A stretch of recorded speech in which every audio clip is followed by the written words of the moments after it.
Praxis. Me alegra mucho que estén aquí. Quienes estaban atrás, pues si se acercan un poco más sería mucho mejor. Quiero presentarles a 4 educadoras populares. Nuestro tema de conversación de hoy es la educación popular.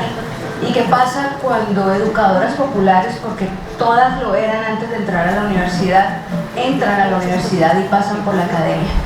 La primera de ellas, Ofelia Muñoz Vázquez, es licenciada en Educación Popular, además de eso es abogada, magíster en Alta Gerencia de Servicios Educativos. Lorena Restrepo Jiménez, Lorena es licenciada en Educación Popular también, además de eso ha sido fotógrafa, es fotógrafa, realizadora audiovisual y está haciendo una maestría en Estudios Culturales. Es cofundadora del colectivo NASA Lux Comunicaciones. Está Miriam Lorena es psicóloga. Y Miriam Lorena, sí, allí hay 4 mujeres, hay 3 licenciadas en Educación Popular y hay una magíster en Educación Popular y Desarrollo Comunitario. Miriam Lorena es psicóloga, magíster en Educación Popular y Desarrollo Comunitario, psicóloga clínica, tiene su licenciatura, tiene su maestría en educación, con énfasis en educación popular y desarrollo comunitario, y en este momento es candidata a grado de la maestría en psicología. Y por último, y no menos importante, Beatriz. Sí, Beatriz es una de nuestras egresadas, yo creo que más alegres que tenemos. Sí, Beatriz es licenciada en Educación Popular y tiene una especialización en Informática Educativa y magíster en Informática Educativa. La pregunta, porque este panel es el segundo que hacemos esta semana, el primero lo hicimos en privado. Sí, estuvimos conversando largamente hace un par de noches sobre unas preguntas, hoy vamos a tener solo una, pero la pregunta es, ¿qué le aportó a ustedes en su quehacer el paso por la academia? Todo esto pensando en algo, y es que a veces se cree que la educación popular es solo hacer, que es leer muy poquito, que es no asistir a clase o asistir poquito a clase, particularmente no escribir mucho y hacer sin planificar mucho. ¿Sí? Las que están aquí fueron, creo que todas en su momento, las mejores graduandas de la licenciatura en Educación Popular, y si no lo fueron, todas fueron de las mejores estudiantes. Entonces hoy en día para nosotros, desde la licenciatura en Educación Popular y desde la maestría, nuestro énfasis de maestría es un orgullo tenerlas aquí.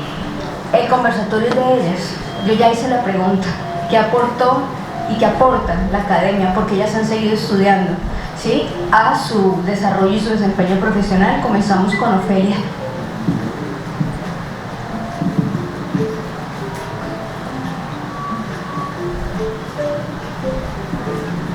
Muy buenas tardes. Mi nombre es Ofelia Muñoz Vázquez. Yo soy licenciada en Educación Popular, como lo dijo la profesora Vicky. Me siento complacida, me siento orgullosa, agradecida de estar en este espacio hoy compartiendo con ustedes, porque han pasado 13 años desde la última vez que estuve en este alma mater, la Univalle. He pasado por otras universidades, la Universidad de San Buenaventura, la Universidad Libre, pero volver a los escenarios de la Universidad del Valle genera orgullo. Encontrarme con rostros tan conocidos.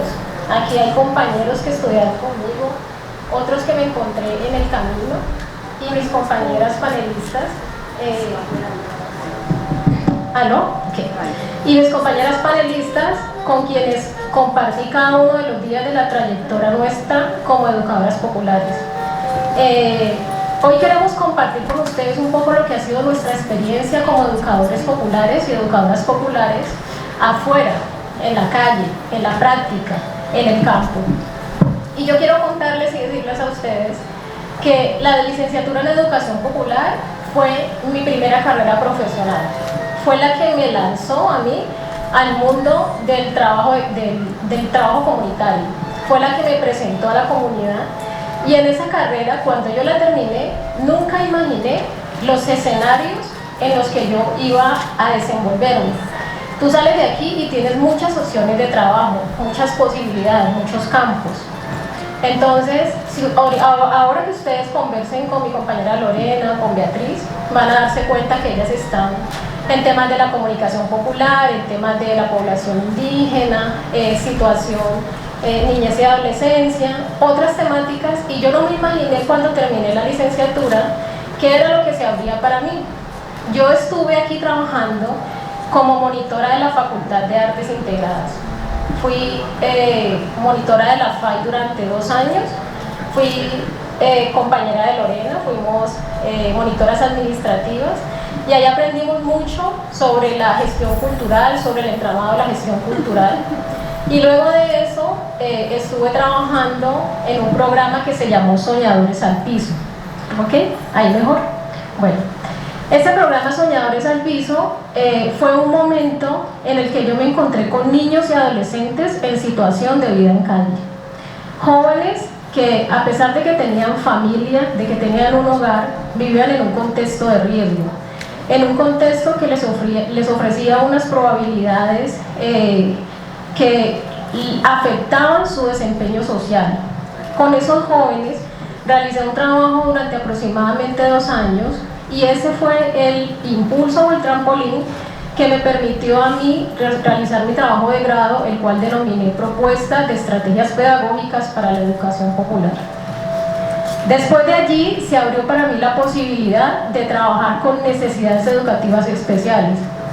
Pasé de situación de vida en calle a necesidades educativas especiales aquí dentro de la universidad, por la recomendación del profesor Daniel Campo, y en esa oportunidad tuve la oportunidad de acompañar a estudiantes que tenían dificultades de aprendizaje o tenían algún tipo de discapacidad. De allí entré al campo de la primera infancia, y en la primera infancia me acerqué a niños de 0 hasta 5 años en programas de desarrollo infantil, en centros de desarrollo infantil, en modalidades familiares y en modalidades institucionales. Ese ha sido el recorrido. Ahora, después de algunos años, tomé también la iniciativa de estudiar Derecho. ¿Y por qué tomé la iniciativa de estudiar Derecho? Porque siento que, conociendo las problemáticas sociales de las comunidades, también hay una posibilidad de exigir sus derechos a través de conocer las leyes. Entonces también ahora soy abogada y representante de una firma legal denominada Grupo Legal Prisma.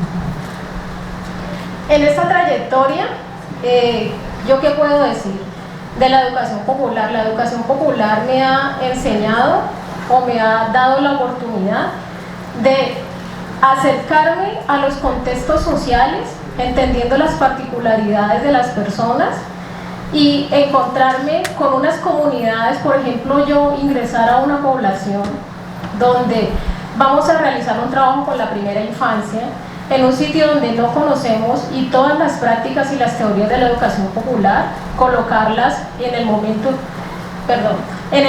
en conocimiento, conectándonos con las familias, conectándonos con los niños y acercándonos a todo lo que es la categoría social de ellos. Y digamos que esa es la trayectoria que yo he llevado hasta el momento. Este es un momento en el que estuvimos como en un programa de formación de coordinadoras, donde estábamos trabajando estrategias pedagógicas y métodos y materiales para el acompañamiento con los niños en la primera infancia. Y digamos que esa ha sido la trayectoria que yo he tenido como educadora popular. Quiero darle el paso a mi compañera Lorena. Perdón, la otra Lorena.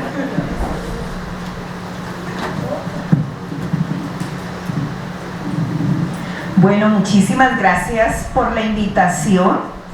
Pues yo quiero decirles que realmente lo que me ha aportado a mí la educación popular, y se lo digo desde el fondo de mi corazón y de mi alma, es que me ha permitido rehacerme como ser humano y como profesional, ¿sí?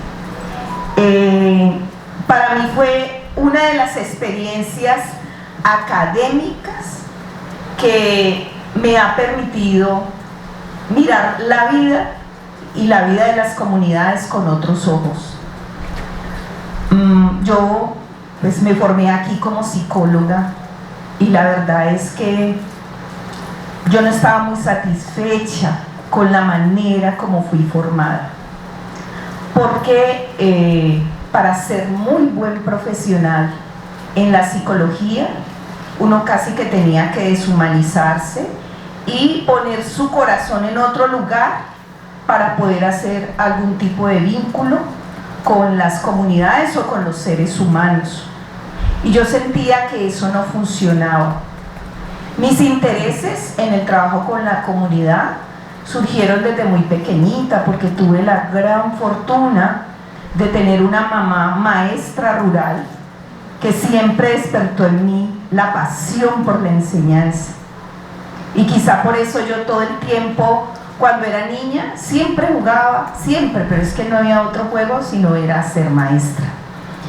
Y un papá, que anteriormente a mí me daba mucho miedo decir, pero después de que trabajé y pasé por esta universidad, en esta maestría, me siento muy orgullosa porque siento que él marcó la diferencia.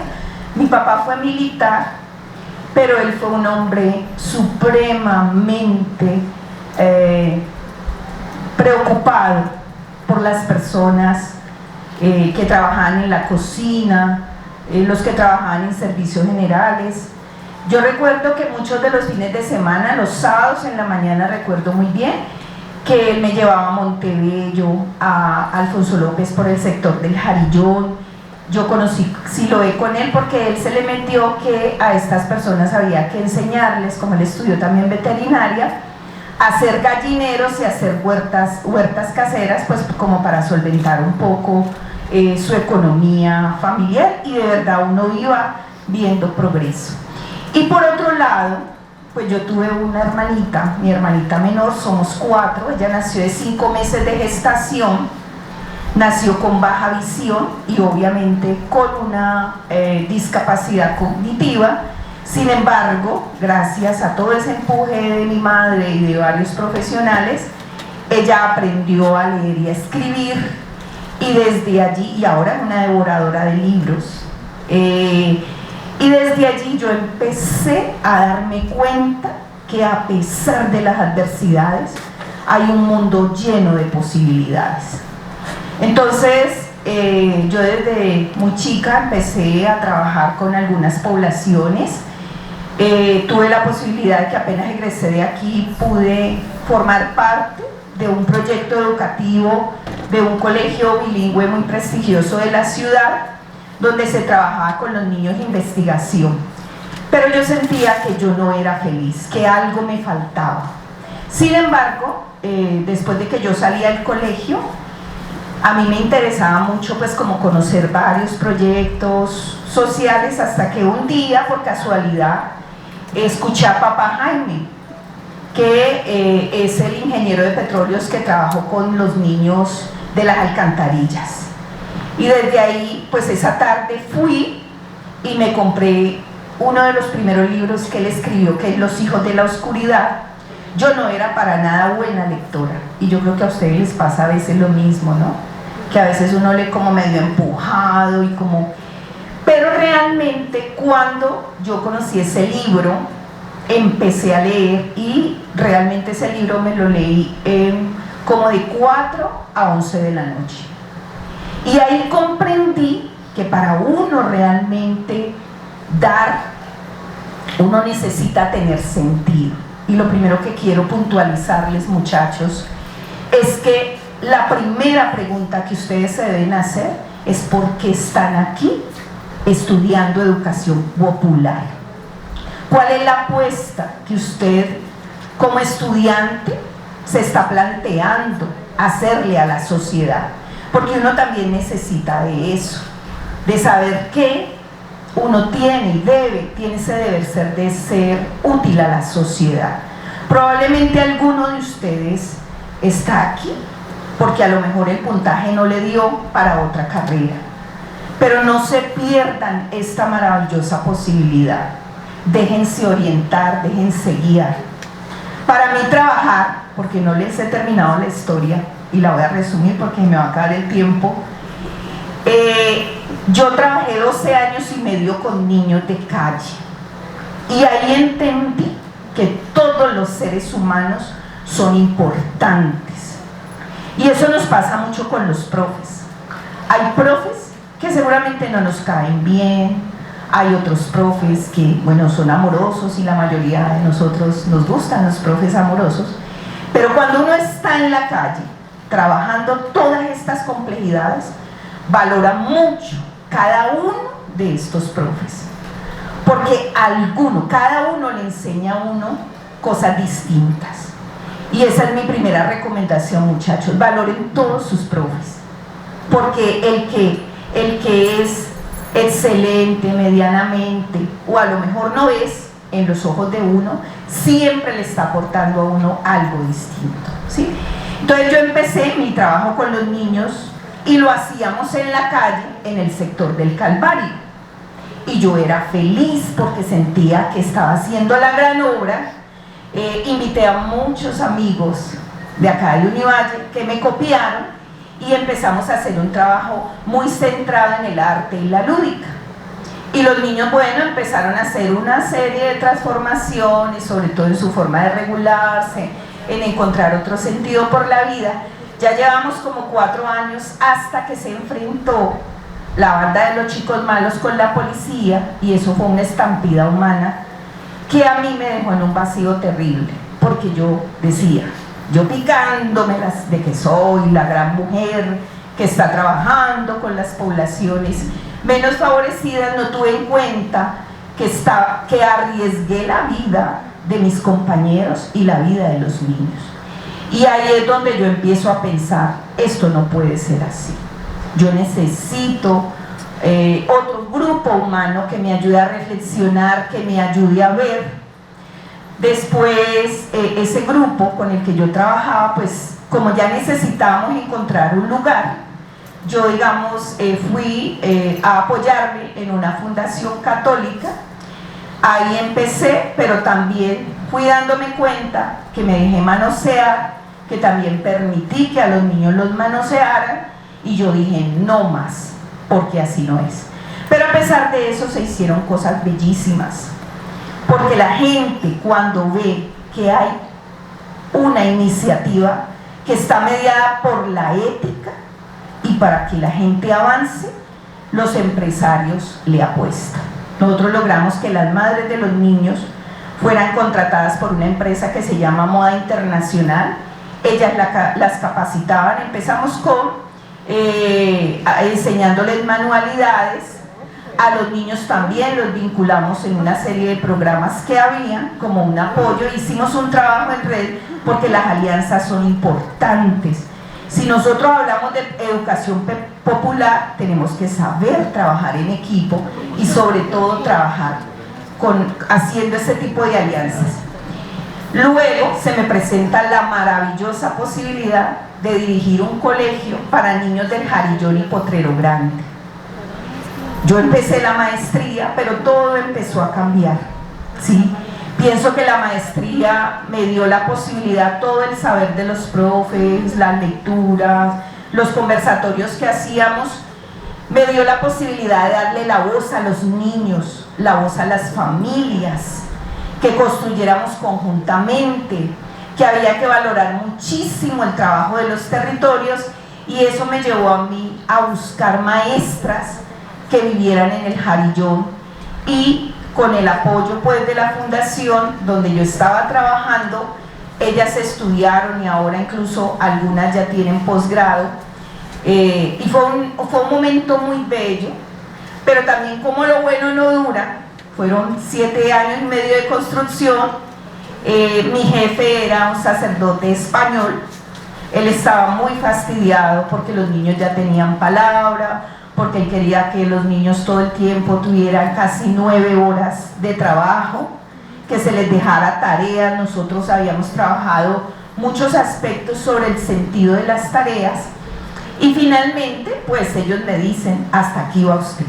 Eso fue un golpe muy duro, porque pienso que esa iniciativa estaba muy fundamentada también en aspectos conceptuales de la educación popular. A mí se me movió el piso, incluso algunos profes me dijeron, no te compliques, pues empezá otro trabajo, otra investigación. Sin embargo, como una de las cosas que uno aprende en la educación popular siempre es la posibilidad, pues yo dije, qué chévere ir a Potrero Grande, donde están los niños, y hacer el trabajo allá. Y les puedo decir, ese trabajo de investigación para mí fue muy terapéutico, porque me ayudó a seguir avanzando en esas reflexiones de lo que realmente debe ser el papel de uno. Y eso es muy importante que ustedes se lo cuestionen, cuál es su lugar, porque de ese lugar también van a depender muchos procesos en las comunidades.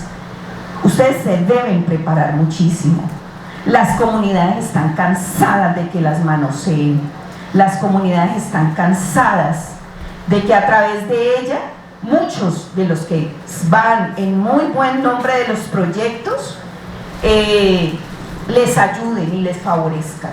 Por eso ustedes ahora se tienen que preparar de una mejor manera, porque no va a ser tan fácil poder entrar a hacer un trabajo con las comunidades. Uno necesita, primero el hombre en este momento histórico ha cambiado mucho, quizás no es que haya cambiado, tenemos más ojos y más conciencia de lo que pasa en esos lugares.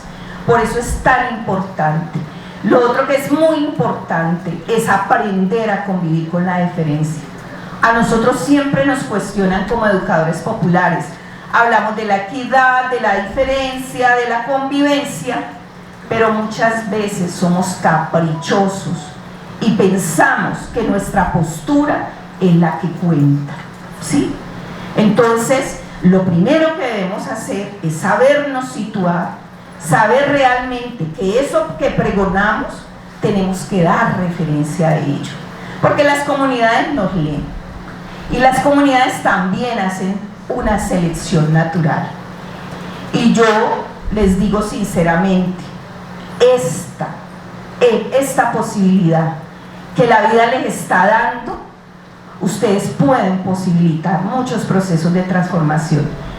Yo he escuchado en algunos estudiantes que dicen, pero ¿para qué estudiar educación popular si eso no da plata? Pues está, bueno, uno también tiene derecho de vivir bien, ¿no? De vivir dignamente.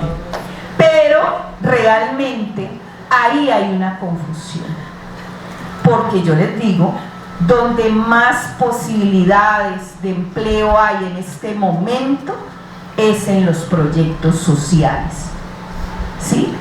Pero también uno tiene que tener esas búsquedas, y yo pensaría que un educador popular formado en Univalle podría hacer mucho bien, aunque después lo echen, ¿no? Como a veces nos pasa, porque yo estaría muy convencida de que lo haría con ética, de que no permitiría que a los niños los manoseen, de que siempre es la voz de la concientización, mostrando realmente qué es lo que necesitan ellos y no lo que necesitamos nosotros.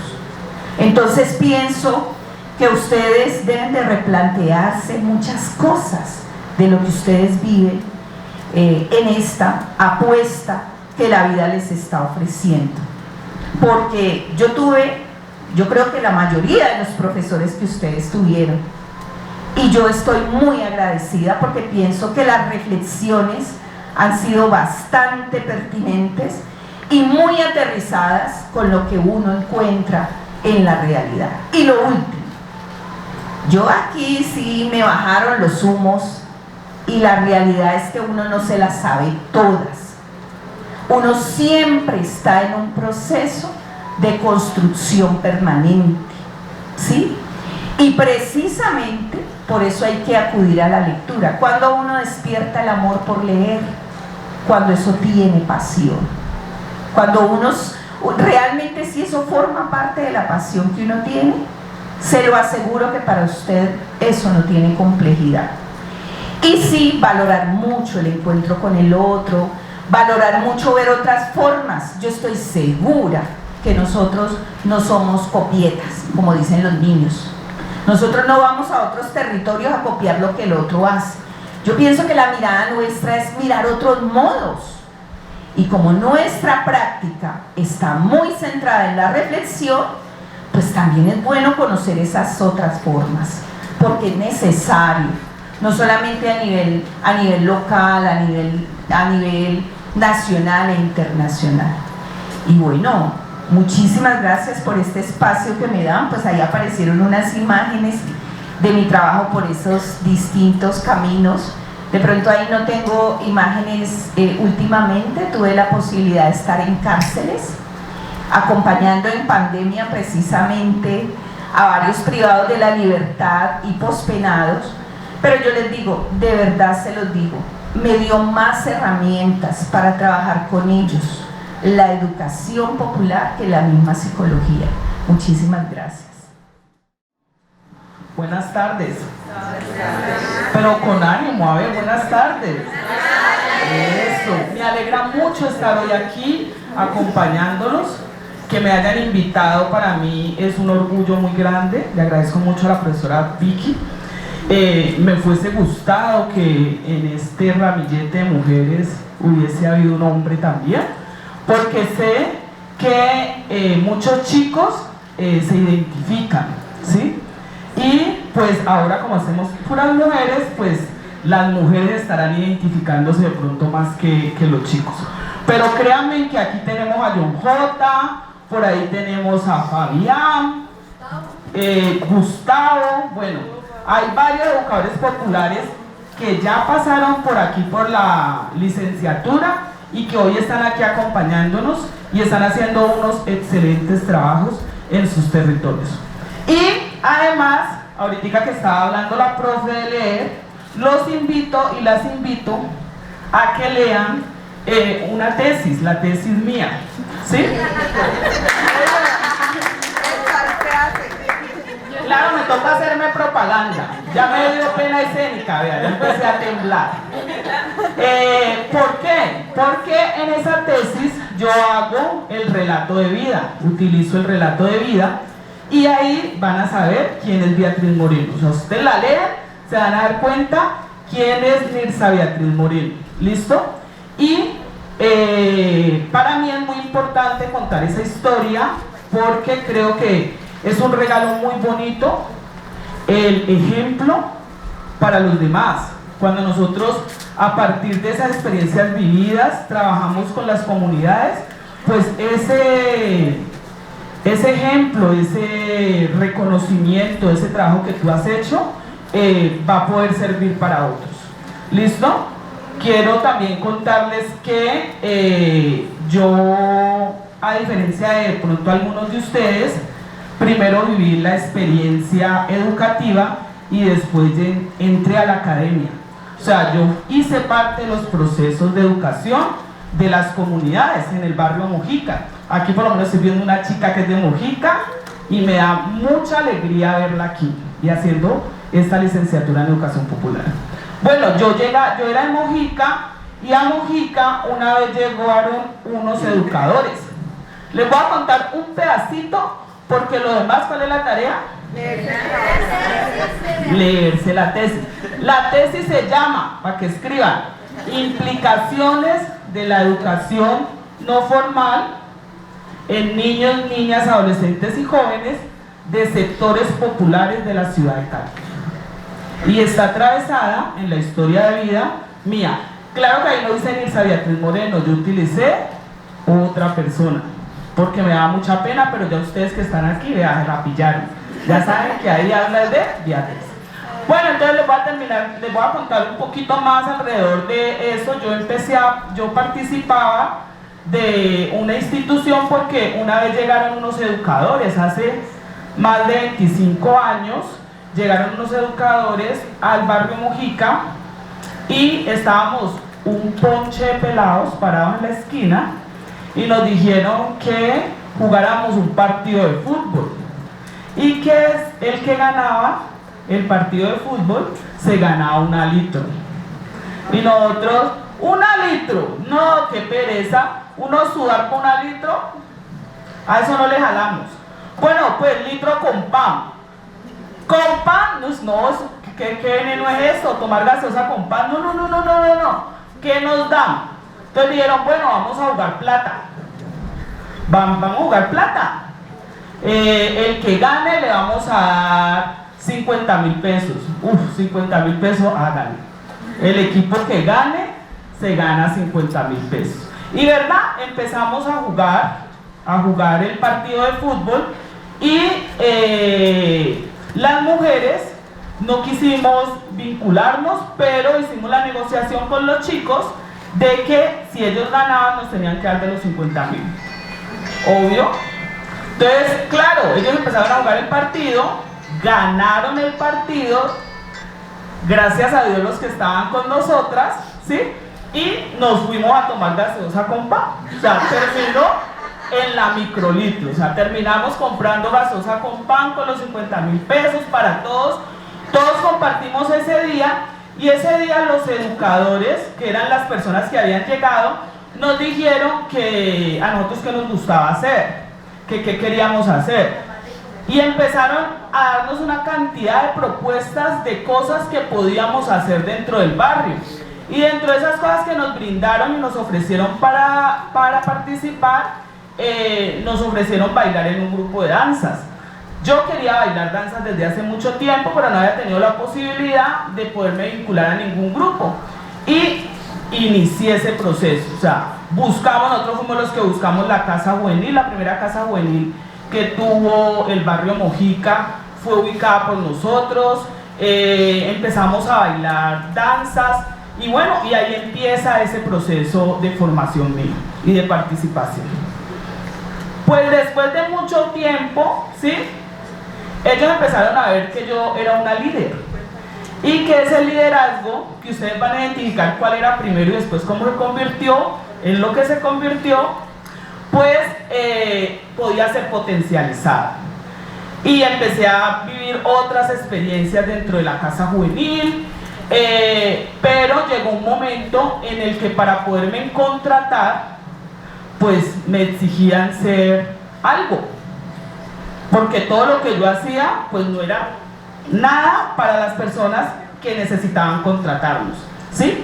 Entonces, desde la parte legal, ¿sí?, nos exigían que teníamos que tener un título para poder ejercer, porque usted podía hacer mucho y lo podía hacer muy bien, pero si usted no tenía un cartón que dijera, vea, este es licenciado, es psicólogo, es trabajador social, pues no podía trabajar.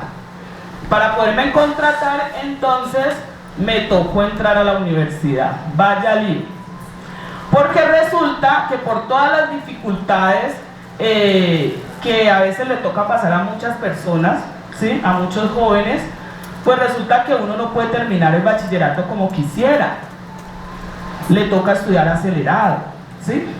Y cuando tú estudias acelerado, pues las ventajas y las posibilidades académicas son menores de los que han hecho sus 10 años. Y entras a una universidad donde te exigen, y donde te exigen que hay que leer, y donde te exigen que hay que escribir, y donde debes de tener buena ortografía, ¿sí? Pero tú vienes con todos esos vacíos, porque en la institución pues no te los brindaron. La idea era graduarte como bachiller y que recibieras el título de bachiller. Entonces, ¿qué te toca empezar a hacer? Pues te toca empezar a hacer un trabajo de autoformación y empezar a autoformarte y empezar a investigar. Y de pronto, yo estudiaba con Ofelia en ese tiempo y con Lorena, y de pronto Ofelia y Lorena, que venían de la academia normal, pues tenían un poquito más ventaja que yo. Pero entonces yo me uní a ellas, porque yo sabía que ellas eran muy pilas, muy inteligentes, ¿sí? Y empecé a apropiarme de todas esas cosas que dentro del compartir con los otros en el salón de clase logramos tener y que ustedes ya conocen y ya saben porque lo deben de estar viviendo. Entonces, a partir de allí empecé todo ese proceso de construcción, de retroalimentar mi propio aprendizaje, pero también de contar con unos profesores que me acompañaban y me apoyaban para que pudiera alcanzar las competencias que requería en ese proceso. Tenía la ventaja de, ¿cuál era mi ventaja? Tenía la academia y tenía la praxis, porque estaba en el territorio, continuaba trabajando para una institución que me permitía poner en juego todos esos conocimientos y poder a partir de allí conceptualizar muchas cosas, porque uno reconoce el contexto, pero lo sabe leer. Porque uno reconoce al joven, pero sabe qué es un joven. Porque uno reconoce al niño, la familia, pero sabe qué es una familia, cuáles son las tipologías de familia. Esas cosas las aprendí en la academia y me permitieron ahora poderles estar acompañando en este espacio y poder estar acompañando a otros profesionales. En este momento yo asumo la subdirección técnica de una ONG y acompaño procesos de formación que se desarrollan con niños, niñas, adolescentes y jóvenes en procesos de restablecimiento de derechos. Y acompaño los equipos interdisciplinarios, trabajo social, psicología, nutrición, pedagogía, ¿sí? Tenemos otros licenciados en educación popular dentro de la institución. Y ese acompañamiento lo puedo hacer hoy porque me quemé las pestañas, muchachos, como dicen ustedes. Le toca a uno pegarse el libro, leer, ¿sí? Reconocer esa situación que está viviendo este país, pero no solamente la que está viviendo este país, sino la que está viviendo el mundo. Y la que está viviendo el mundo, ¿por qué? Porque miren, yo hice la maestría en informática educativa porque llegó la pandemia. Y cuando llegó la pandemia necesitábamos saber cómo íbamos a intervenir a los niños, niñas, adolescentes y jóvenes que teníamos en la institución con herramientas TIC, con población vulnerable del distrito de Agua Blanca, de escasos recursos, que teníamos que atender porque obedecemos a un contrato de bienestar. Y porque bienestar nos decía hay que atenderlos, ustedes verán cómo, pero tienen que atenderlos, ¿sí? ¿Y qué tocaba hacer? Pues prepararnos para poder saber cómo lo íbamos a hacer un análisis, conceptualizarnos, estudiar la situación, reconocer las herramientas con las que cuentan en los sectores populares, porque a veces creemos que la gente porque vive en Mojica no tiene ni qué comer, ¿sí? Y a veces los que viven en Ciudad 2000 están pasando más trabajo que los que viven en Mojica. Y no es una generalidad, no vamos a generalizar porque no se trata de eso. Se trata de reconocer el contexto, pero para reconocer ese contexto hay que leer, hay que comprender, ¿sí? Entonces ahí yo llego a la especialización, después hago la maestría en informática educativa y eso me abre las puertas un poco a reconocer pues todos estos contextos en que estamos en la sociedad del conocimiento que se viene encima y a muchos nos atemoriza todo lo que tiene que ver con la digitalización, ¿sí? Por lo menos los que estamos un poquito más de edad, que tenemos un poquito más de años, nos aterra ese tema, pero estamos allí a un clic del conocimiento y es cómo podemos, y los invito, mi invitación hoy es a cómo podemos hacer uso de todos esos recursos con los que contamos en la actualidad para poder hacer las transformaciones que se necesitan en los territorios en los cuales queremos trabajar. Los educadores populares estamos llamados para trabajar en la educación no formal, pero también en la educación formal. Y desde esos dos escenarios, desde el escenario de la educación no formal y desde el escenario de la educación formal, hay una apuesta grandísima por la transformación que se hace y que solo se logra con una educación basada en el amor, en el afecto, en el reconocimiento del otro, en saber algo que me enseñó a mí Juan Bosco como patrono en un momento determinado de la vida, y es que todo joven, por más marginado que se encuentre, posee en su interior la semilla del bien. Y eso da para poder hacer cualquier cantidad de interpretaciones. Y desde la crítica social, que yo sé que aquí está a flor de piel, poder sacar 1000 conclusiones para poder decir cómo podemos lograr eso. Cómo podemos lograr sacar esa semilla. Que en algunos, uno dice, hijo de madre, la tiene en la punta de la uña del pie allá. y me toca sacársela por la boca, ¿cómo hago? Para llegar hasta allá, ¿sí? Pero allá la debe de tener y allá la debemos de buscar. Y nosotros que nos estamos formando, porque nos continuamos formando en eso que nos dice Paulo Freire, que es que nadie educa a nadie, ¿sí? Todos nos educamos en una construcción conjunta. Y si todos nos educamos en una construcción conjunta, esa construcción conjunta de la educación tiene que permitir que yo tenga un conocimiento que ponga en consideración con el conocimiento del otro, pero que yo reconozca al otro, y a partir de ese reconocimiento que hago de esa otra persona y de lo que yo sé, podamos construir cosas para cambiar ese modelo educativo o para lograr transformaciones en el otro y en mí mismo.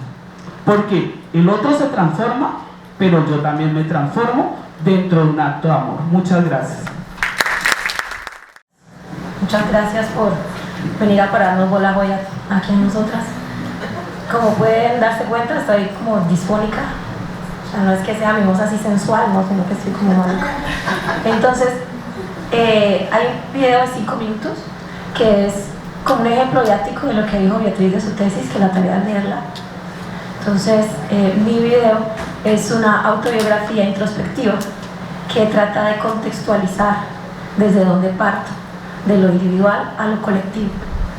Y eso se logra es a través de los conceptos que nos da la academia, poder aterrizar esos conocimientos que ya traemos de la comunidad, que ya traemos desde nuestra individualidad, los podemos aterrizar gracias a los conceptos que tenemos en la academia, pero no la academia solamente el salón de clase, las lecturas de gente muerta que te habla del más allá, como también de gente que está aquí hablándote, como de los compañeros con los cuales te relacionas. Porque la universidad no es solamente el salón ni el cartón. Que yo llegué a la licenciatura fue por eso, por un cartón, lo único que me interesaba, porque en mi familia nadie lo tenía, ¿vale? Y después podemos abrir a las preguntas. Cami, con el video de los 5 minutos yo creo que ya...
Una de las secuelas del proceso colonial que marcó y sigue marcando el territorio de Avia Yala es la deforestación. No se trata solo de la devastación de bosques inmensos, lo cual tiene el clima del planeta hecho una locura. La deforestación de la que hablo es la de los árboles genealógicos de cientos de pueblos originarios. Personalmente, mi árbol está tan podado que por línea materna tengo raíces en Verachamín, encubiertas por el modo del mestizaje, el catolicismo y el racismo. Pero escarbando, ahí están. Retrocedo hasta mi bisabuela materna, de quien tengo más información.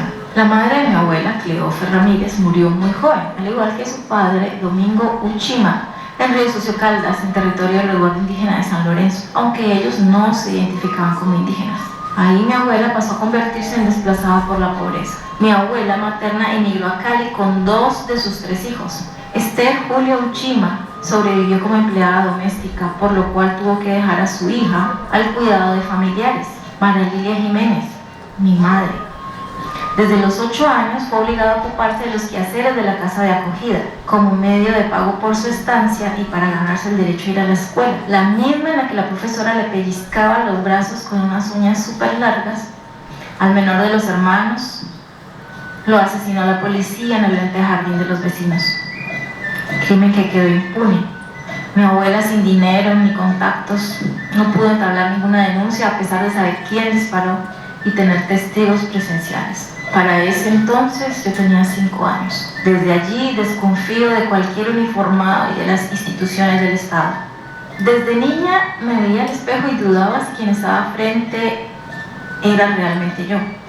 La familia de mi abuela paterna no me quiso por haber nacido como blanca y como rubia, al contrario de mi hermano, más oscurito. Crecí en la periferia de Cali, con mi papá, mi mamá, 2 hermanas y un hermano. Siempre me he sentido vulnerable en la calle. Aún me siento así. A la configuración del género, la orientación sexual, la situación económica, le sumamos aquí la inscripción étnica. La relación con las entidades y los lugares de poder tampoco están tan lejanas de los comentarios como los de la tía política. No es lo mismo ser hombre que mujer en espacio de toma de decisiones al interior de las comunidades.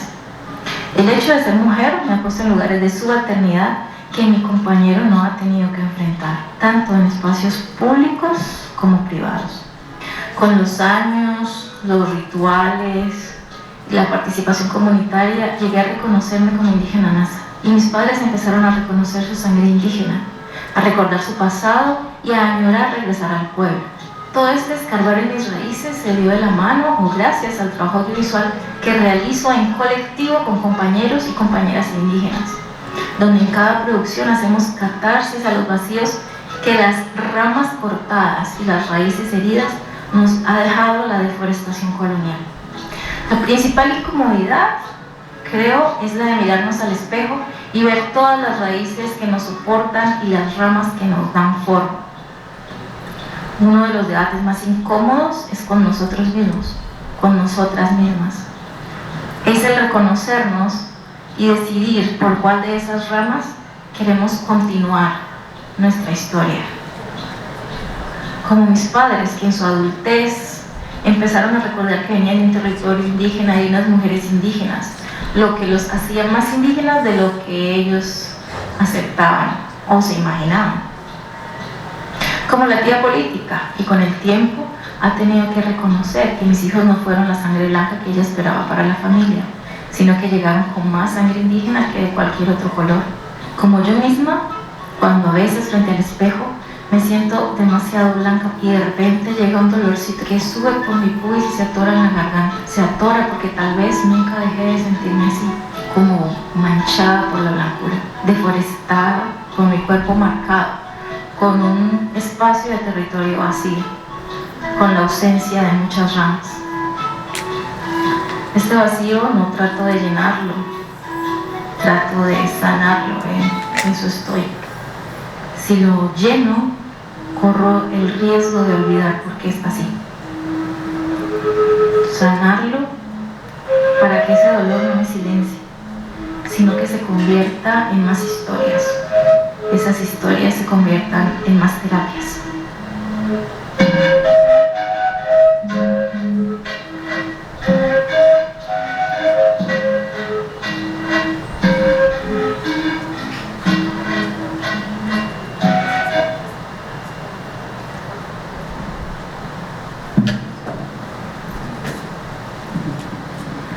Listo.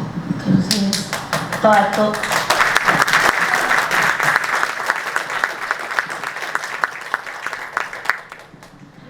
Todo esto no se puede hacer sin la rigurosidad académica de pensarnos desde las teorías, no tanto solamente desde Occidente, sino desde las teorías del sur, de las epistemes negras, de las epistemes indígenas, de los saberes LGTQI+, de todo eso que nos sale de las entrañas, poderlo contrastar con lo que dicen viejitos picados que tienen 800.000 títulos. Pero si no los conocemos a ellos y no sabemos lo que ellos dicen, ¿cómo vamos a hacer para contrastar con lo que nosotros decimos? Bueno, aquí tienen cuatro historias, 4 de nuestras egresadas, y yo creo que la palabra ya la tienen ustedes. ¿Qué preguntas tienen para ellas? Creo que cada una, como Ofir, que la veo por allá, yo ya casi no veo, pero veo a Ofir por allá. Ofir debería estar acá sentada para que complete lo que hizo el martes aquí, muy lindo. ¿Qué preguntas tienen para Ofelia, Lorena, Miriam Lorena y Beatriz? Los dejaron mudos. Bueno, ellas han sido muy claras y han sido muy claras en lo que la academia les ha aportado. Y una pregunta que yo les hice, yo creo que Beatriz la contestó muy bien, es por qué han seguido estudiando, ¿sí? Entonces, porque no se quedaron ahí. O sea, una cuestión es que ellas salen, llegan, educadoras populares, y salen de aquí licenciadas en educación popular. Yo creo que hay una diferencia, ¿sí? Entonces, ¿cuál es esa diferencia de pronto entre cómo entraron y cómo salieron? ¿Sí? Entonces no sé si quieren contestar un poco más, ya lo han contestado de alguna manera, pero no sé si quieren ahondar un poco en eso. Igual aquí hay Nancy, Milena, Sandra, son mujeres también que yo a veces las admiro, Samantha, que está en primer semestre, y yo muchas veces las admiro y yo digo, ustedes van para allá, ¿sí? Estos son referentes que yo creo que pueden seguir. Entonces no sé si preguntas de allá o comentarios de este lado de acá.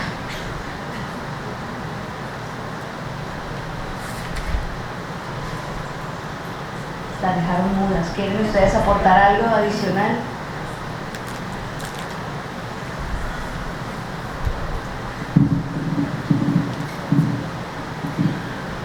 Pues yo creo que uno de los grandes cuestionamientos que uno se hace cuando entra a la carrera es como que qué es eso y para qué sirve, ¿cierto?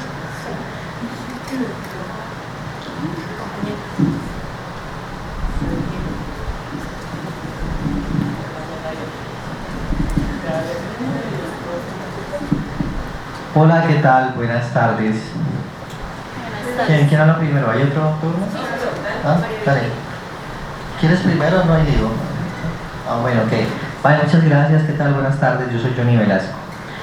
Bien, lo primero que quiero es felicitarles por el trabajo y la manera que han presentado la información.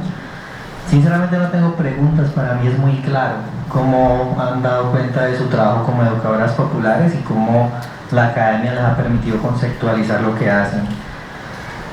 Me gustó mucho el ejercicio que hiciste audiovisual, la metáfora que usaste como de la deforestación de colonial, me gusta mucho y creo que ahí hay un valor conceptual importante.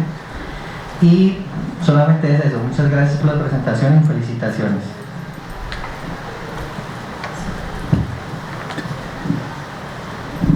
Gracias, buenas tardes a todos, todas y todos. Bueno, yo quiero hacer una pregunta que me está como invadiendo en este momentico también el cuerpo y el ser, y es si en algún momento de su carrera como educadoras populares, como el tiempo en contra fue, digamos, un elemento de frustración, y cómo pudieron manejar eso para continuar en caso de que lo hayan vivido. Buenas tardes. Ustedes saben que yo las amo, ¿cierto?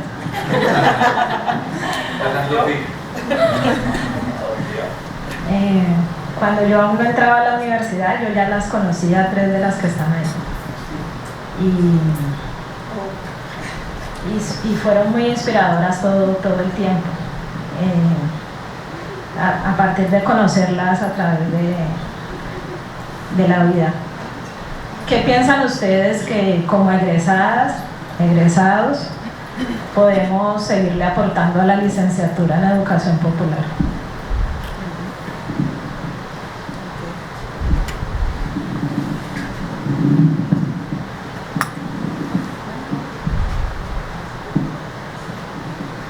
Bueno, voy a empezar yo y ahí le paso el micrófono a alguna de mis compañeras.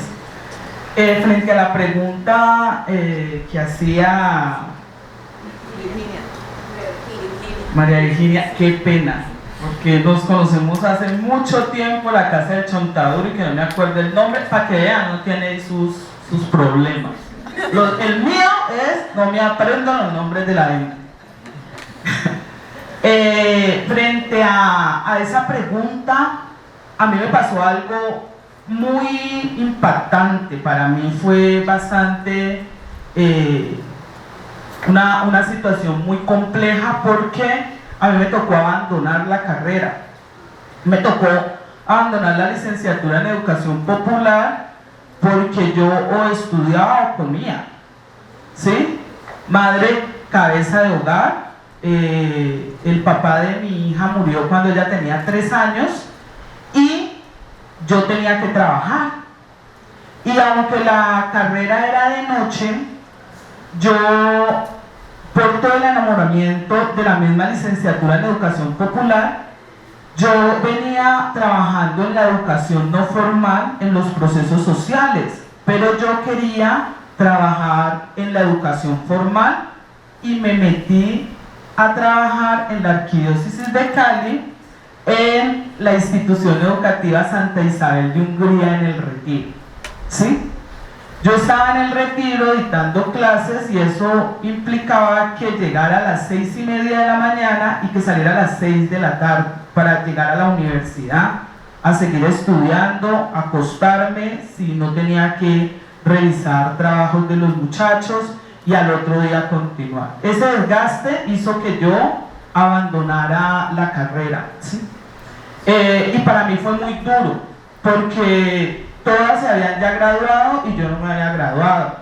De hecho, como el universo es maravilloso, en esa misma situación tan compleja que me generó eso, no poderme graduar en el momento con mis compañeras, sino tener que esperar, pues tuve la posibilidad de ir a Argentina con las otras niñas que están ahí al lado de ustedes. Ellas estuvieron en Argentina, estuvo en Argentina en un congreso que se hizo, un evento en la parte que tenía que ver con educación y cultura.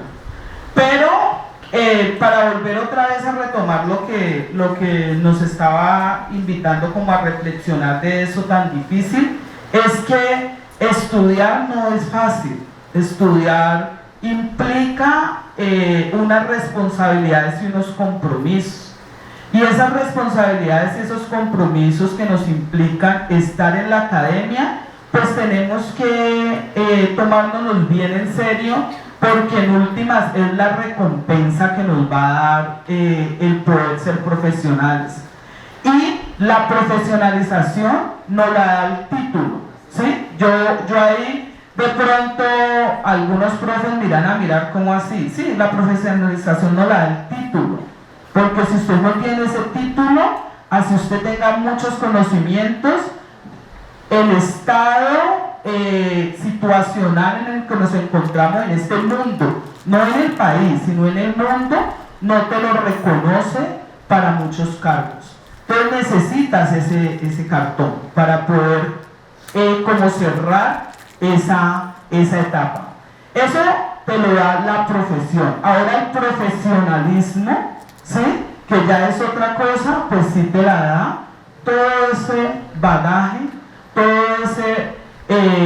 esa conceptualización, ese trabajo, esa lectura, ese análisis que tú haces de lo que estás colocando al ejercicio de los otros. Entonces para mí eso fue lo más impactante como en mi carrera de licenciada en educación popular. Tan impactante fue que yo para la especialización y la maestría yo iniciaba y ahí mismo empezaba trabajo de grado para poder graduar inmediatamente. Así que les doy ese tip: los que van ya en sexto semestre, séptimo semestre, inicien trabajo de investigación, ya. Empiecen en la pregunta, ya, o sea, empiecen ya a trabajar eso, para que cuando ya llegue el último semestre usted ya esté entregando el trabajo de investigación y esté ya para ese grado. ¿Listo? Pronto uniría las dos preguntas y espero que no me vayan a sacar de aquí o de pronto me van a decir a mí no la vamos a invitar. No, pero realmente hay algo que yo quiero decirles a ustedes, compañeros, y a los profes, porque aquí hay algunos profes. Y yo, pues lo que voy a decir tiene mucho que ver con las formas como entramos en relación en la academia. Y hay una realidad, yo siempre he escuchado esto, que a los chicos que estudian educación popular les queda muy duro a veces cumplir con lo académico, porque tienen que trabajar, porque primero tienen que ocuparse de sobrevivir. Y esa es una realidad. Yo pensaría que en este momento histórico en el que estamos viviendo, yo creo que esa es una realidad de muchos. Pero yo creo que cuando uno hace educación popular, uno se la tiene que pensar desde el corazón del aula. Nosotros no podemos formar en educación popular cuando hay tantas realidades en nuestros estudiantes y pasamos de largo. Yo pienso que formar en educación popular implicaría tener prácticas de educación popular en las prácticas pedagógicas que trabajamos en las aulas. Pero ojo, muchachos, si ustedes ven el otro lado, porque yo ahorita estoy acompañando los procesos de la Dirección de Autoevaluación y Calidad Académica, y he podido comprender mucho la lógica de los decanos, de los vicedecanos, de los profesores. Los profesores también están muy amarrados por el ministerio y a veces ustedes se fastidian y se molestan por algunas regularidades que hay que tener, porque la universidad, para poder funcionar, no es que sea Univalle y por haberse ganado la Universidad del Valle este lugar ya borrón y cuenta nueva, no. Los profesores tienen también muchas cargas y muchos cumplimientos que tienen que cumplir, ¿cierto? Pero yo pensaría que sí hacer un esfuerzo porque todo esto de la educación popular lo convirtamos en una práctica donde todos tenemos que asumir una responsabilidad. Y les digo, yo por ejemplo doy clase y de las estrategias, de las prácticas pedagógicas que a mí más me han ayudado a que los chicos, digamos, por X o Y circunstancia tienen menos posibilidades para los procesos de aprendizaje, es cuando posibilitamos construcciones conjuntas dentro de las dinámicas de clase. Porque para que un profe pueda hacer un buen trabajo, necesita del apoyo y también de toda esa sinergia de los estudiantes. Y yo creo que de pronto es lo que a veces nos falta en la academia, que todo eso que pregonamos lo llevemos al corazón del aula y al trabajo dentro de estas dinámicas de formación. Que tiene una vulnerabilidad, que consiste escucharlo y acompañarlo. ¿De qué se trata? Darle el valor y el lugar y tejer redes sociales alrededor de eso. Entonces, el aporte que yo creo que tenemos nosotros los educadores populares es esa perspectiva conceptual de transformación, reconocimiento, respeto por la diferencia, pero hacerlo en la práctica con la realidad de la aplicabilidad. Respecto de los tiempos, cuando se trata de trabajo con comunidades que te dejan de dar típicas tareas de los cursos que te dejan, muestren una experiencia comunitaria, aterrizarlo a la realidad. O sea, meterse en la cabeza que es una tarea para un curso, desde ese punto de vista, porque pues lo de la tesis y todo eso. Entonces, para no llegar a hacer lo que estábamos diciendo ahorita, que es el manoseo de las comunidades, que ir a correr como si estuviéramos en una ONG donde tenemos que cumplir un proyecto con un poco de indicadores en 2 meses.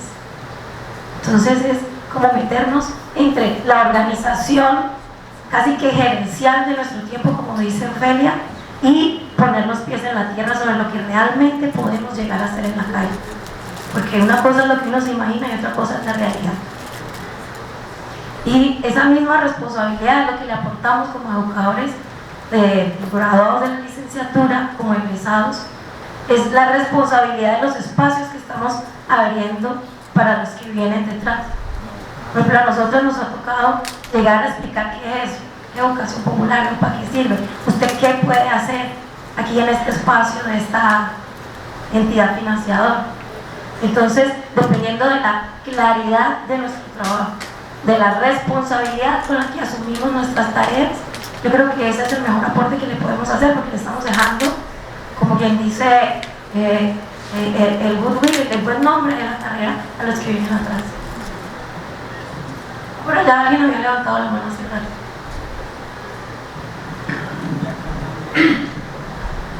Buenas tardes para todas y todos.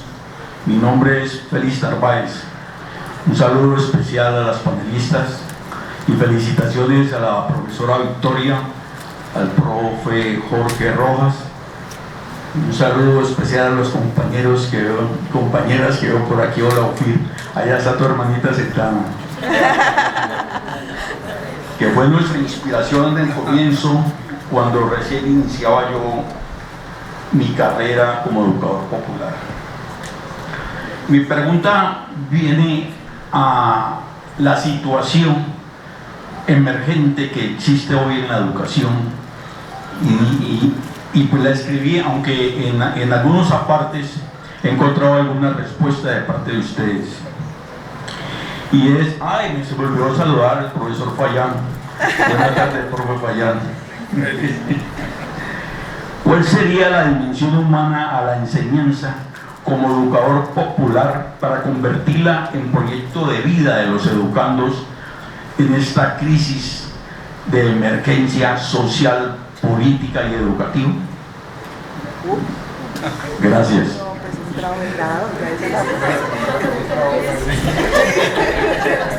Eso es para otros. Pregunta de investigación. Pregunta de investigación.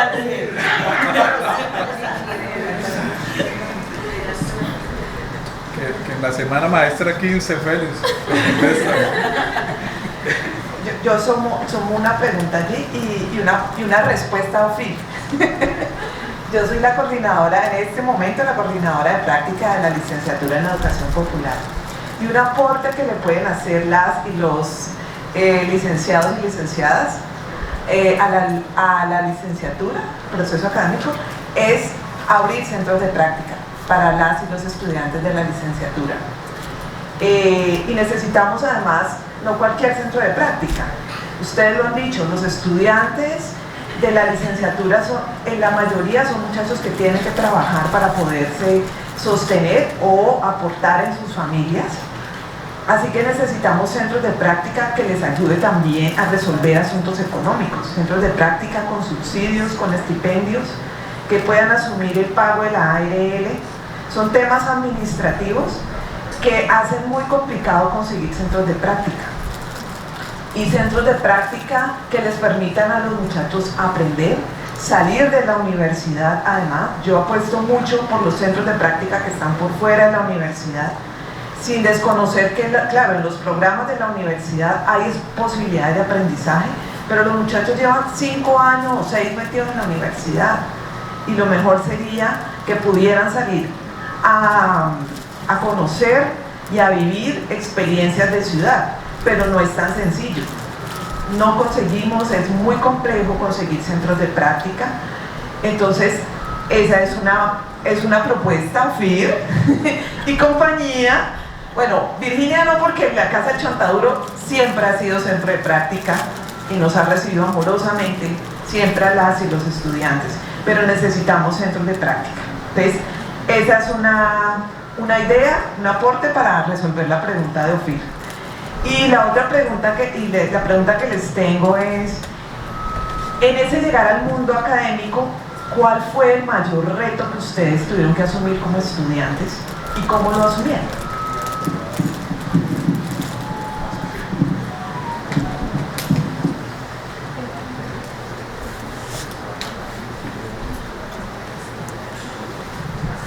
Aparte de la plata. Aparte de la plata. El primer reto es conseguir con qué pagar, con qué comer.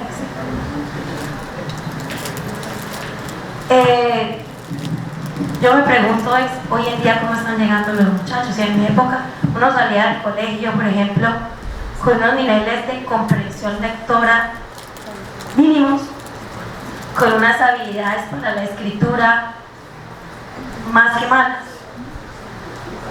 Y llegaron acá y empecé así como que, me voy contra la pared. Me tocó el primer semestre con Luis Grosso y me tocó escribir 50.000 cosas. Pero, ¿cómo se asume? No sé en qué momento, pero en algún momento llega como un aterrizaje que te dice, estás en una universidad pública. Por ahí empezamos. Estar en una universidad pública implica que mucha gente se la jugó, inclusive gente que perdió la vida décadas atrás para que existiese una universidad pública con unos puestos garantizados para gente como mi persona, que teníamos, la única esperanza era rogarle a todos los santos para que el IFE nos alcanzara para entrar a mi barrio. Entonces, no te puedo decir en qué momento llega ese aterrizaje que te dice tener la responsabilidad de ponerte al día y empezar a leer y hacerle, como decía Beatriz, una autodeformación de lo que trajimos del colegio para lograr una formación hacia lo que realmente queremos proyectar y responder a esa oportunidad que se nos dio de estar acá. Porque llegar acá a no más que calentar puesto o irse para banderas, a pasarla bueno, o sea, de pronto sí, no digo que esté totalmente mal, pero ¿cómo le estamos respondiendo a toda la gente que se mató para que estuviéramos acá? Yo me pregunto eso por ahí. El reto más grande que yo tuve que enfrentar cuando fui estudiante de la licenciatura en Educación Popular fue estar a la altura de mis propias expectativas. Cuando tú sales del bachillerato, tienes unos conocimientos básicos, unos conocimientos mínimos, pero además te vienen todas las inseguridades de los años posteriores cuando tú no entras a la universidad a los 16 años, como dice Lorena, porque tuviste quien te pagara la universidad, sino que pasaron algunas cosas en tu vida y hay un vacío de 5 o 6 años donde tú no escribes, donde tú poco lees, donde estás más preocupado por cuestiones económicas y allí da miedo entrar a la universidad y encontrarse con todo el mundo académico, con profesores que te exigen, con la realización de ensayos y tú no sabes ni siquiera qué es un ensayo, no sabes qué es un mapa conceptual, no tienes idea de todo lo que los profesores te dicen, pero igual está allí esa valentía de asociarnos, como decía Beatriz ahora, de acompañarnos, pero también de conversar, de expresar lo que nosotros sentimos para ser cercanos a los profesores, que esa es una invitación que yo quiero hacerle a quienes estén estudiando la licenciatura. Es muy importante mantener una buena comunicación, estudiantes y profesores, profesores y estudiantes, también hay que escucharlos, porque si la licenciatura en Educación Popular es nocturna, como me tocó a mí, es porque nosotros trabajábamos, ¿cierto? Y todo el día teníamos que responder, y de hecho que estoy muy contenta porque estoy viendo a alguien que es una persona muy querida para Lorena y para mí, Ruby Esperanza Grisales. Les conté que fui monitora administrativa aquí en la facultad y Ruby fue mi líder.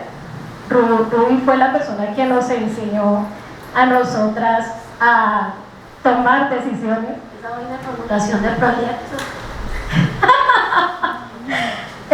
Ruby nos enseñó a hacer la iniciativa porque ella no te traía el pescado, ¿no? Ya vaya pesque eso, mija. Entonces, de verdad, yo aprendí, creo que aprendimos mucho con ella, me siento feliz de verte acá. Y bueno, pues eso es como el mensaje que quiero dejar allí. Bueno, mi mayor prueba de pronto fue un poco distinta a la que tuvieron mis compañeros, ¿no? Mi mayor prueba fue que cuando yo estaba en lo álgido de la investigación, bueno, porque también quiero decirles, para mí los viernes y los sábados era un deleite venir a las sesiones de maestría. Yo disfruté mucho ese espacio, siempre había algo distinto, sin que a veces los profes se lo propusieran, pero era, realmente para mí era una delicia venir a las sesiones. Sin embargo, a mí me pasó algo que yo ahora lo veo con otros ojos. En ese momento era una tragedia, una cosa muy dura, y fue que cuando, como claro, yo con un colectivo de mujeres de la zona, que se empezaron a formar como maestras, llevamos el colegio. El colegio cuando yo llegué era un colegio donde mandaban todos los niños que sacaban las escuelas, porque eran niños del Jarillón, otros de Potrero, nadie quería tener los niños porque los vivían como un terror, ¿no? Y obviamente los niños no eran fáciles, pero era justamente por el lugar que les daban, ¿sí? Porque todo el mundo tenía la idea de que era un problema más de psicólogo que de otra cosa, pero realmente yo siendo psicóloga veía que eso era el resultado del menosprecio, de la exclusión. Y bueno, empezamos a tejer una propuesta donde se fueron involucrando los padres de familia y las lógicas como un reto bastante duro para cuando los niños cometían una falta, pues era hacer un análisis realmente de ver al niño, qué era lo que pasaba y cuál era el sentido que tenía para él eso. Y por lo general siempre buscábamos acciones de reparación y los niños, se empezó a crear pues una red de protección, de cuidado, de apoyo. Realmente lo logramos gracias al equipo. Sin embargo, como yo estaba haciendo la sistematización de esa propuesta y como las cosas cambiaron tanto, pues mi jefe era español y era un religioso de una comunidad antiquísima en el mundo, pues él definitivamente le parecía que eso no encuadraba, porque él quería homologar las prácticas del colegio, el proyecto educativo, con un colegio de prestigio de Islas Baleares, que fue una lucha también bastante difícil. Cuando yo estaba en lo álgido, pues él tomó la decisión de no renovarme el contrato, algo que realmente pues generó para mí una huella muy negativa, muy difícil, pero también me permitió ver que todo eso que yo pregonaba de educación popular, cómo lo iba a asumir realmente ahora en la realidad, porque también yo pude encontrar con ese ejercicio académico que la educación popular tiene muchos puntos de encuentro con la resiliencia. Lo que pasa es que desafortunadamente en nuestro medio el concepto se ha pervertido de una manera compleja. Entonces fue un reto muy grande de volverme a parar, de volverme a reconstruir, de mirar qué tanto de todo eso que había aprendido y de todo eso que para mí era tan importante, yo realmente lo ponía en práctica conmigo misma. Me demoré un poco, pero también las palabras de mi tutora de investigación fueron maravillosas. Y ahí yo recuerdo mucho las palabras del profe Jorge Rojas, que él siempre nos dijo en primer semestre: usted tiene que buscar una muy buena relación, y una relación de mucha empatía con su tutora para que las cosas marchen.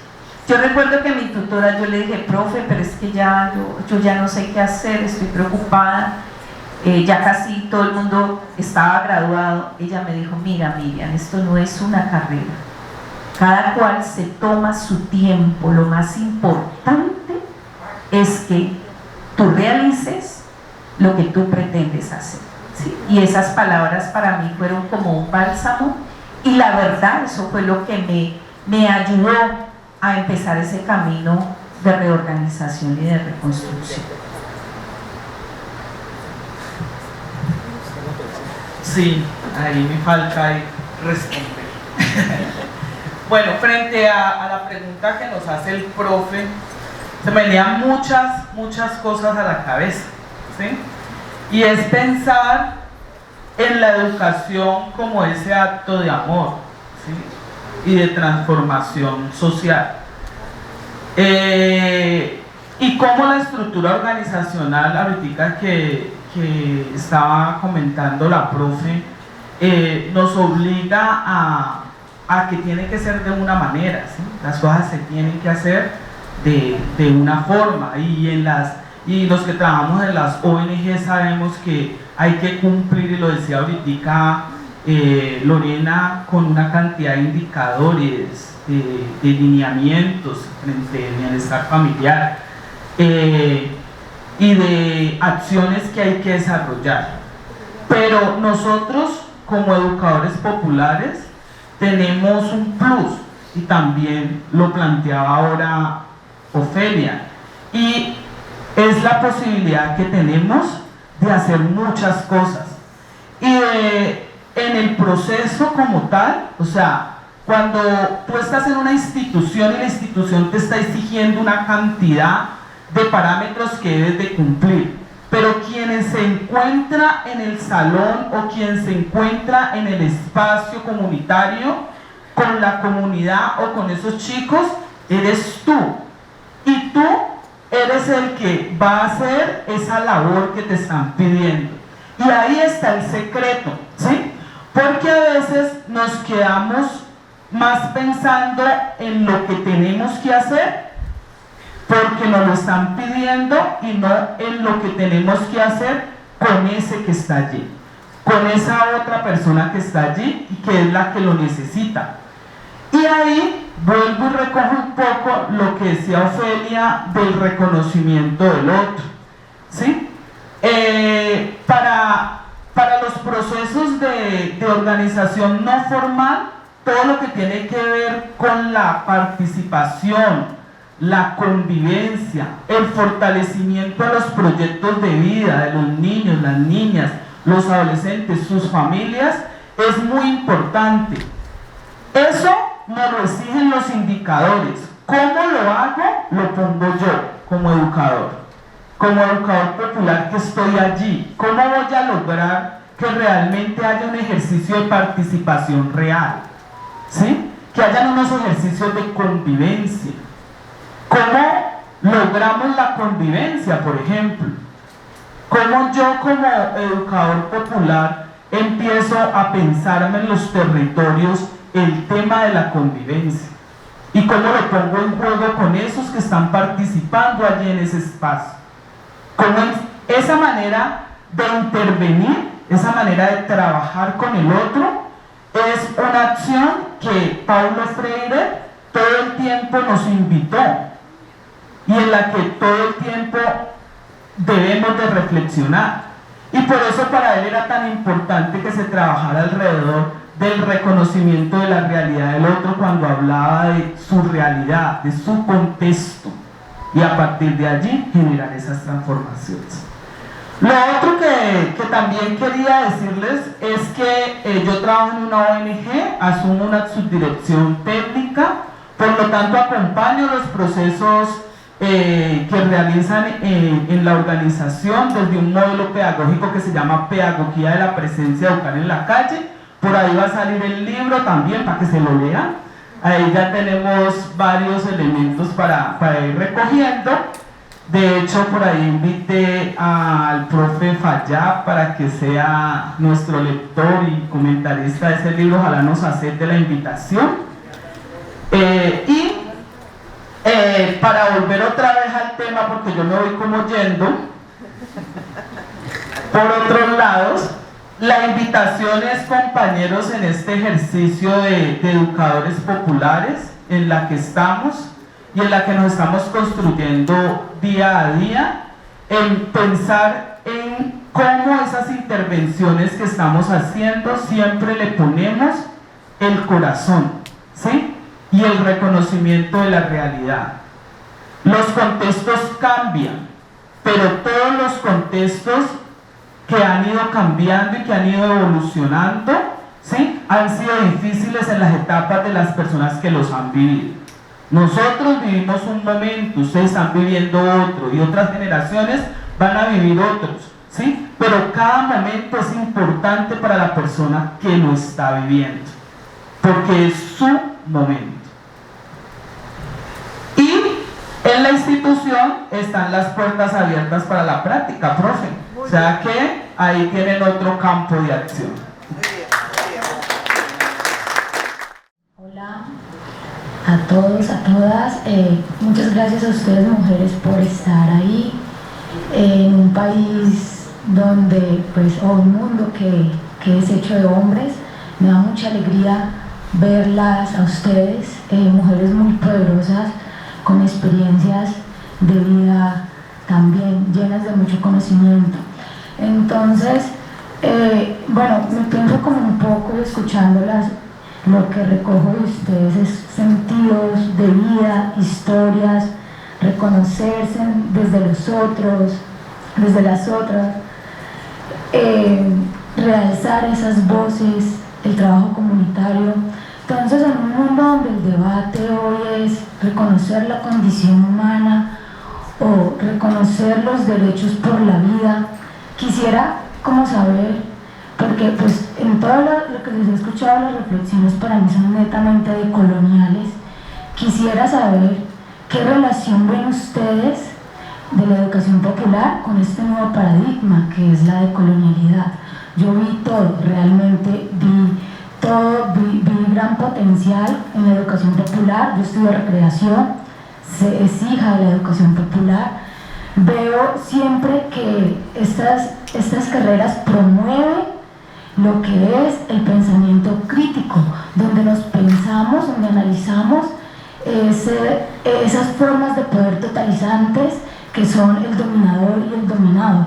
Entonces veo que en sus relatos de vida resaltan a los otros, el reconocimiento de las historias, cosa que se nos ha negado. Somos las voces de los negados, somos las otredades aquí hablando y resaltando esas otredades, dándole voces a eso. Entonces sí me gustaría escuchar qué relación para ustedes o qué reflexiones tienen sobre la educación popular acercándose a ese paradigma decolonial. Gracias. Escuchamos estas dos preguntas. Ay, hola. Me da mucha pena, pero lo voy a hacer. Justamente entre lo que ustedes decían, yo en mi camino como educadora popular, aunque sea el primer semestre, ya me considero educadora popular por mi trabajo en el territorio.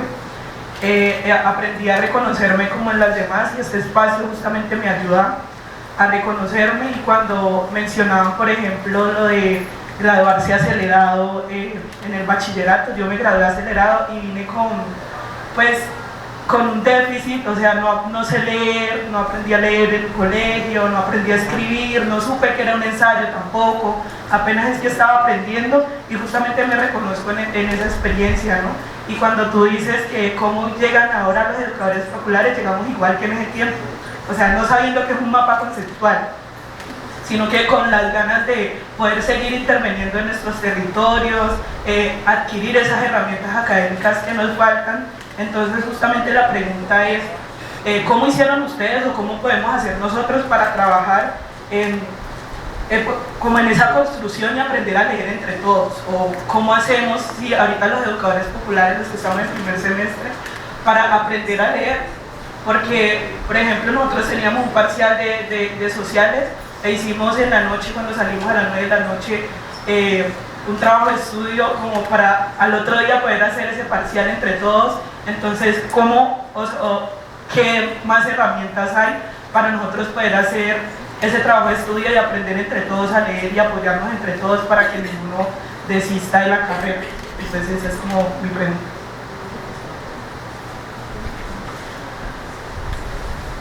Hola, mi nombre es Catalina y primero, mi amiga se llama Samantha. Quería agradecerles por contar sus experiencias. Creo que también me veo reflejada en muchas palabras. Yo también me gradué en la nocturna y como que igual la universidad para mí está haciendo todo un choque de muchas cosas, porque hace rato no estudiaba y era como que igual para mí estar aquí era algo impensable. Lo fue hasta el último momento que me llamaron y me dijeron que había entrado, era como, no lo podía creer, porque ya igual uno desde que se graduó del bachillerato esto lo está viendo como algo impensable y como que uno mismo no busca la forma ni la información de entrar a la universidad, porque ya incluso durante todo el transcurso de tu vida te están negando la posibilidad de habitar estos espacios. Entonces yo, bueno, quería saber si se puede decir entonces que la educación popular posibilita de forma idónea la creación de espacios seguros dentro de la academia y dentro del sistema educativo, y si ya volviendo a las aulas unos espacios seguros permite también esto la transformación de los demás espacios en que habitan los estudiantes y pues los jóvenes. No, qué pena. Sí, bueno, estas preguntas son como queriendo que me cuenten cómo ha sido el caminar, cómo ha sido ver esa transformación de quizás estudiantes que han estado muy, como muy, no, creyendo que no se puede, o con comportamientos y actitudes, pues, cómo ha sido ver cómo se transforma este tipo de pensamiento en los estudiantes, teniendo en cuenta que igual como que cuando uno está en el colegio, igual uno sale y está en otros espacios y todo es muy diferente y muy cambiante todo el tiempo, pero entonces cómo es ver esa transformación de los jóvenes por medio pues, de la educación popular instalándose pues, en nuestro sistema educativo. ¿Qué serían espacios seguros? Bueno, yo creo que la escuela, bueno, al menos para mí no fueron espacios seguros, no fueron lugares en los que yo quería estar, pero aprendía y me gustaba, pero digamos el entorno como tal, y que gran parte de eso pudieron haber ayudado, digamos, los maestros, porque yo sentía que cuando algo me pasaba en el colegio, le comunicaba al maestro, pero pues no hacía nada o no pasaba nada o no demostraba, digamos, esa importancia por los otros aspectos de mi vida. Entonces eso es lo que me refiero con espacios seguros, que por ejemplo muchos niños o muchos jóvenes no nos gusta estar en el salón, no es porque no nos guste aprender, sino porque no nos sentimos cómodos, porque están ocurriendo muchas otras cosas ahí. Entonces, ¿cómo la educación popular transforma estos espacios que hemos considerado muy hostiles en espacios seguros donde nos guste venir? Por ejemplo, donde el estudiante diga, uff, qué chévere ir a la clase, qué chévere ir al salón, eso.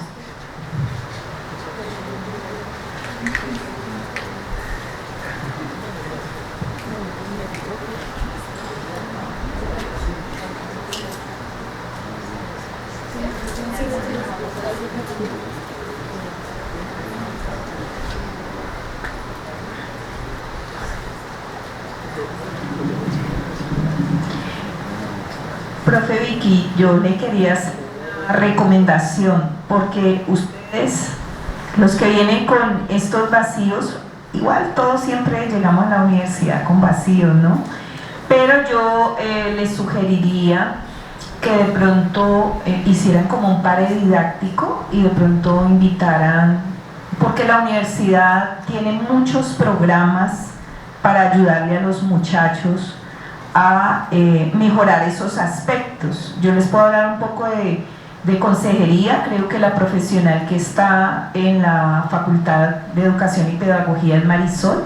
También aquí hay otro programa que se llama ACES, otro creo que se llama GRACA, y está pues también Bienestar Universitario. Me parece que es muy importante que ustedes se enteren cuáles son los ofrecimientos que se les hacen a ustedes para poder mejorar todos esos aspectos, ¿sí? Y cómo sería el procedimiento. Pero también, si vamos a ser verdaderos educadores populares, yo pienso que la estrategia también que nos contaste tú es muy bella y a veces se promueve muy poco en las aulas, ¿no? Juntarse para estudiar. Eso es muy importante. No es lo mismo lo que uno aprende con un par, no es gratuito esta estrategia de los pares, porque uno con un par entiende muy bien la lógica, el momento, el lenguaje, eso ayuda muchísimo.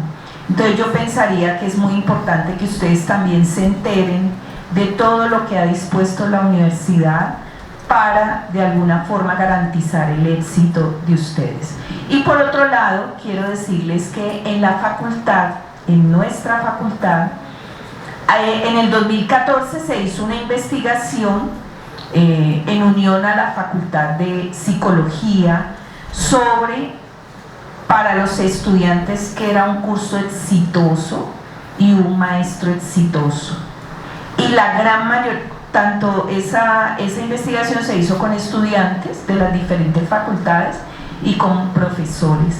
y lo que más valoran los estudiantes es el trato que los docentes les puedan dar.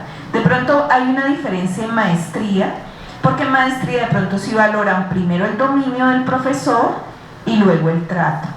Pero yo creo que estamos en otro momento. Uno tiene que ser en este momento histórico muy mamá con los muchachos. Y muy mamá, pues no solamente la mamá alcahueta, ¿no? Porque ya todos sabemos todo lo que genera una mamá alcahueta, pero sí una mamá que acompaña, que escucha, que posibilita, que busca maneras, porque es que todo también depende de la estrategia, ¿sí? De cómo les damos también unas pistas o les mostramos unos caminos a nuestros estudiantes para que puedan ir mejorando diferentes opciones, ¿no? Entonces yo pienso que tenemos que trabajar mucho más eso, tenemos que ayudarle también, muchachos, a los profes a que puedan tener otro tipo de prácticas pedagógicas, pero no generando, digamos, más brechas en la manera como nos relacionamos, en cómo nos cobramos esas cosas que no nos gustan en la evaluación de los cursos, cuando muchas veces nos quedamos solamente en la queja. Eso no es ético, porque uno puede hablar muy bien del desempeño de un profesor cuando uno realmente también ha cumplido éticamente con su trabajo.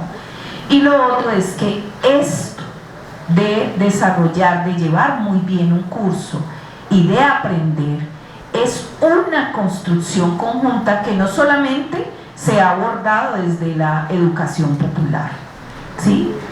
Ya diferentes tipos de pedagogos lo muestran. Para que podamos llevar un buen curso, eso implica el compromiso de todos, y que también en los pares podemos tener acciones dialógicas, pero de apertura, de posibilidad, no solamente quedándonos en la queja, porque también es una crítica que nos han hecho a los educadores populares, que cuestionamos, criticamos, nunca estamos de acuerdo, pero no proponemos.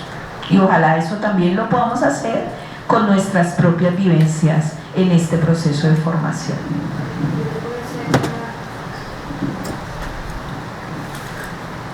Voy a hacerles una propuesta porque se nos acabó el tiempo, por tema del tiempo, creo que siga ahora algo.